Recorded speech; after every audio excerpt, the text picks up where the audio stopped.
People say 1 man and 3 boys could never build a boat that size. You didn't see those boys. Hey, Bubba, bring me that tree, would you? Sure, Dad. Where do you want it? We've got a replica of a thigh bone in our museum from a guy that would have been about 13 feet tall. If you meet a guy like that, call him Sir. There's an article on the table all about it down here if you want to read more on this one. These jawbones are on display at a hotel in Turkey, 6.5 inches across the TMJs. Any one of you could put your head inside the jaw and bounce it around. In Waukesha, Wisconsin, they found a human skull 3 times the size of ordinary humans, found in an Indian burial mound. Giants were on the earth in those days. That's what the Bible says. There were giants here. Well, the Bible says we're made in God's image. Now, if we're made in God's image, why do we pay to teach the kids that this is Grandpa? What is the truth about the cavemen? Where do cavemen fit into this picture anyway? I mean, if the Bible's true and the earth's only 6,000 years old, what about the cavemen? Oh, we'll cover that after a quick break. Cavemen coming next.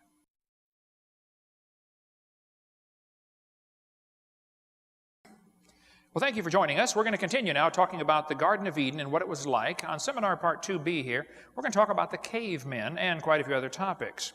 The Bible says in Genesis 1, God said, I'm going to make man in his own image.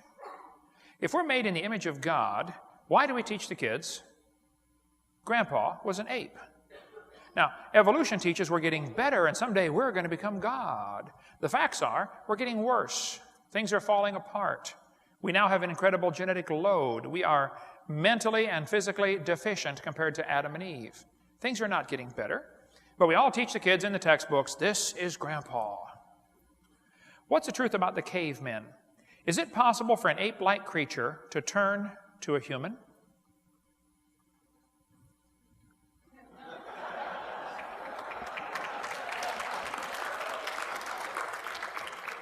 Well, it depends what you mean by caveman. Okay, there are people today who live in caves. Okay, we don't call them half ape, half human.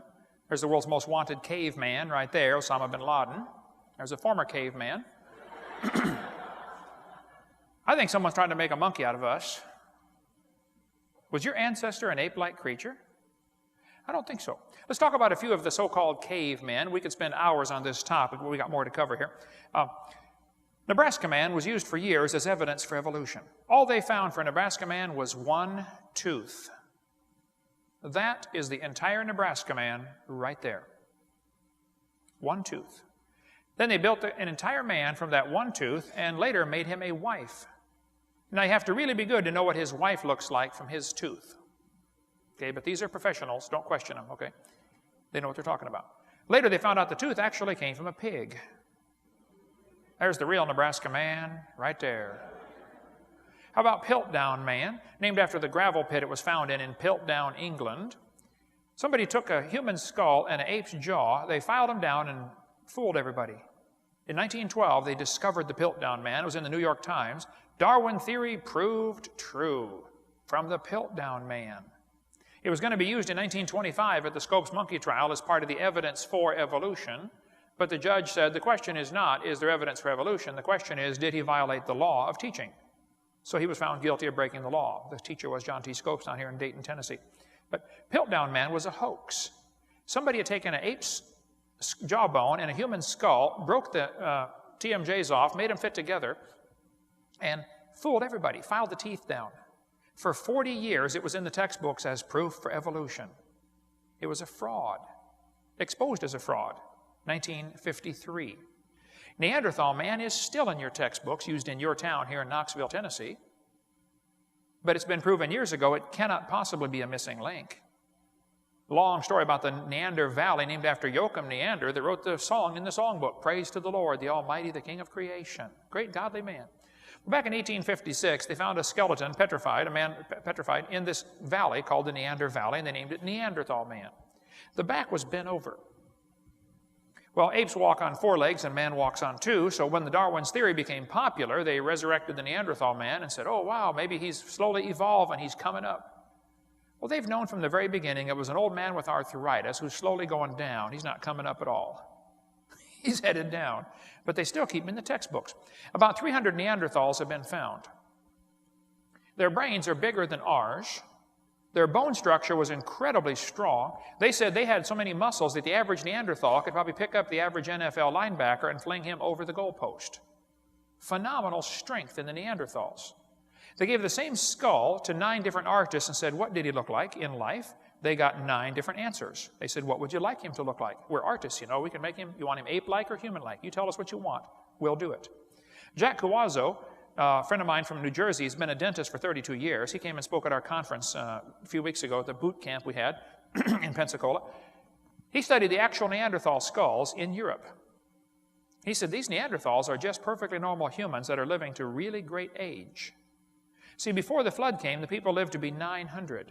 After the flood, lifespans dropped off to 400, and then 200, and then 100. But that's still a long time to live.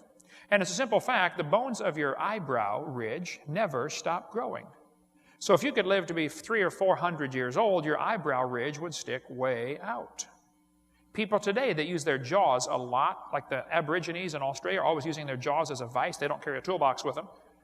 Their eyebrow ridge sticks out really far because of the chewing muscles. It pulls on the bone. The Neanderthals are perfectly normal human that are living to be 200 or 300 years old. That's all they are. Their brain's bigger than ours. They're not subhuman at all. They're just really old human. There's an Aborigine on the far left over there. See the eyebrow ridge sticking out? That's from chewing or using your jaw muscles a lot. There are a lot of different shapes of head. You could line up the folks in Knoxville, Tennessee and prove evolution just by the shape of the skull and drive downtown. You'll see what I'm talking about, okay? There's Cro-Magnon man, still used in the textbooks, yet it's perfectly normal human. Why on earth is that considered a missing link? They've got one in there called Homo sapien is modern man. He's listed as Cro-Magnon. It's not modern, it's not a missing link at all. One they've got in there now is called Australopithecus afarensis. That was proven wrong in 1973. 30 years ago, proven wrong. Why are they keeping that in the textbooks as evidence for evolution? They've got Australopithecus africanus, or afarensis, better known as Lucy. How many have ever heard of Lucy before? Donald Johanson found Lucy in 1974, Ethiopia. He had gone there with a grant to look for missing links. Somebody gave him some money, said, here, go find a missing link. If you don't find one, no more money. 2 weeks before his grant money expired, he discovered Lucy. Highly motivated, I suspect.